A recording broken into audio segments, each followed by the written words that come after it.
স্কুলে ক্লাস শুরু হওয়ার আগে আমরা যখন পিটি করতাম রোদেলা মাঠে দাঁড়িয়ে, অবধারিতভাবে সবাইকে জাতীয় সঙ্গীত গাইতে হতো। সমবেত কণ্ঠের সেই সুর এখনও কানে বাজে।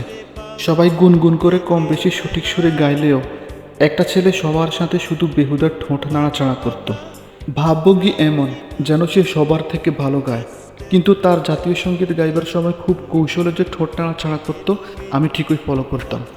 ভাগ্য বাস্তবতা ছেলেটি আজ প্রতিষ্ঠিতদের একজন, প্রবাস থেকে দেশে এসেছে। অনেকদিন পর আমাদের দেখা। সে হাসি ছুটে যেত গোধূলি মিছিলে, সবার